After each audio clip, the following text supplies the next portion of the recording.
దయచేసి మీ అందరు కూడా దండం పెట్టి చెప్తున్నా, నా చేతులు జోడించి మీ అందరు కడుపులోకి తలకాయ పెట్టి మరీ చెప్తా ఉన్నాను, జర దయచేసి కొట్లాడదాం. ఎవరు అధైర్యపడకురి. ఖచ్చితంగా మనకి కేసీఆర్ కేటీఆర్ ఉన్నారు. ఏమీ కాదు, ఖచ్చితంగా ఇక్కడ ఉన్న ముఖ్యమంత్రి రేవంత్ రెడ్డి గారితో ఏమి కాదు. కేసీఆర్ కేటీఆర్ ఈ ఎంటిక కూడా పీకలేడు, ఎంటిక కూడా పీకలేవు. బిడ్డ, నువ్వు అమ్ముడు పోయేటోనివి నాకంటే బాగా మీ అందరికీ తెలుసు. మీరే ఆలోచన చేయండి. మీ పార్లమెంట్ సభ్యుడు ఉండే ఈ 5 సంవత్సరాల కనీసం మీకు ఏనాడన్నా ముఖం చూపించిండా? ఏడాడో ముఖం చూపించిండా? ఒక్కసారి మీరు ఆలోచన చేయండి.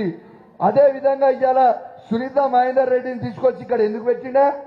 సునీత మహేందర్ రెడ్డికి అసలు మల్కాజిగిరి పార్లమెంట్ ఏమైనా సంబంధమా అంటే బీజేపీతో కుమ్మక్కై ఈడ డమ్మి అయిన సునీత మహేందర్ రెడ్డిని పెట్టి ఈటల రాజేందర్ గెలిపిద్దామని పెట్టినాం.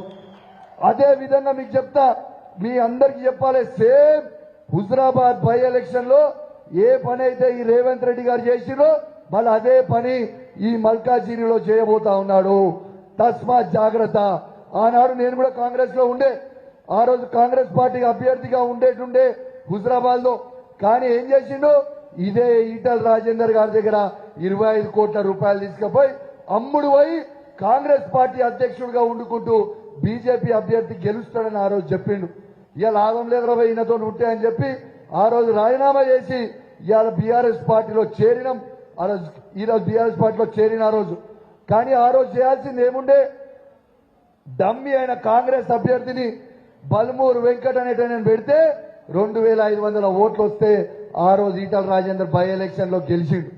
మళ్ళా అదే విధంగా ఇలా సునీత మహేందర్ రెడ్డికి డిపాజిట్ పోయే విధంగా అసలు తిరగకుండా ఉంటే మళ్ళా ఈటల రాజేందర్ గెలుస్తాడు కదా అని ఆలోచన చేస్తుండు. మళ్ళా మీ అందరు కూడా తస్మాత్ జాగ్రత్తగా ఉండండి అని మీ అందరికీ నా చేతులు జోడించి మరీ కోరుతా ఉన్నాను.